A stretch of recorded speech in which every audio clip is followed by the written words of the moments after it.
មានរូបគឺមានទុកហើយក៏សូមស្វាគមន៍មកកាន់សំណួរហើយនឹងចម្លើយប្រចាំសប្តាហ៍នៅក្នុងសប្តាហ៍នេះមានសំណួរមួយបានលើកឡើងថា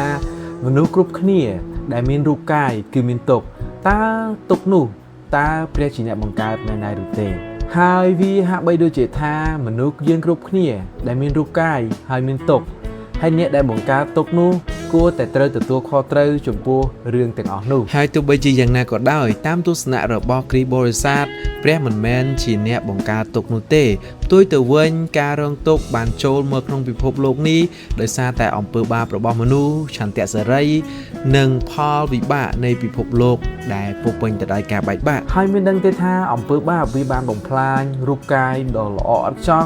ហើយនឹងការបង្កើតរបស់ព្រះជាម្ចាស់មនុស្សជាតិបានរស់នៅជាមួយនឹងភាពសុខសាន្តដ៏ល្អឥតខ្ចោះជាមួយនឹងព្រះធម្មជាតិគ្នានឹងគ្នាទៅវិញទៅមកប៉ុន្តែភាពសុខសាន្តទាំងអស់នោះត្រូវបានបំផ្លាញចោលនៅពេលដែលមនុស្សគឺបានងាកចេញអំពីបំណងប្រាថ្នារបស់ព្រះជាម្ចាស់ហើយការបែកបាក់មួយនេះហៅថាអំពើបាបវាបាននាំយើងមកនៅការខូចខាតនៃជីវិតការរើងទុក្ខជំងឺ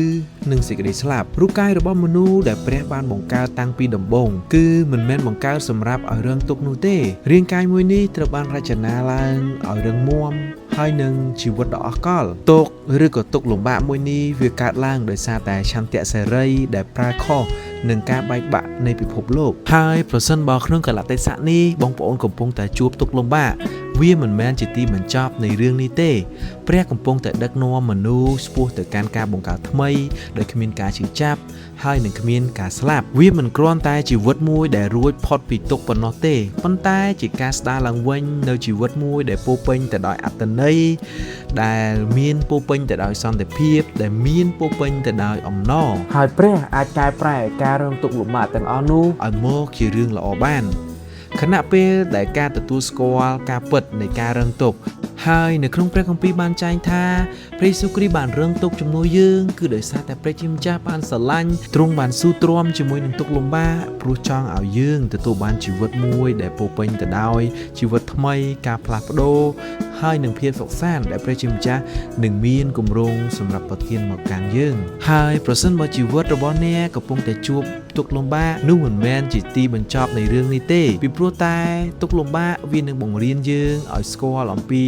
ម្នាក់ដែលអាចជួយយើងបានហើយព្រះយេស៊ូវគ្រីស្ទជាគំរូនៃការរងទុក្ខសម្រាប់យើងទាំងអស់គ្នាហើយប្រសិនបើលោកអ្នកកំពុងតែជួបអារម្មណ៍ទាំងអស់នេះវាជាឱកាសល្អមួយឬក៏ជាផែនការព្រះអង្គដែលបានរៀបចំបងប្អូនឲ្យស្គាល់ព្រះអង្គម្ចាស់នៅថ្ងៃនេះដើម្បីឲ្យព្រះអង្គបានជួយបងប្អូនឲ្យរួចពីទុក្ខលំបាកទាំងអស់នេះដែលគ្រាន់តែបងប្អូនចូលមកកាន់ចិត្តព្រះអង្គនោះព្រះអង្គនឹងអាចជួយលោកអ្នកបងប្អូនប្រសិនបើលោកអ្នកមានចម្ងល់ឬក៏មានសំណួរអ្វីបន្ថែមសូមខមមិនខាងក្រោមឬក៏ឆាតមកកាន់យើងខ្ញុំក្រុមការងារនឹងតាក់ទងហើយនឹងលើកទឹកចិត្តទៅកាន់អស់លោកអ្នកបងប្អូនទាំងអស់គ្នា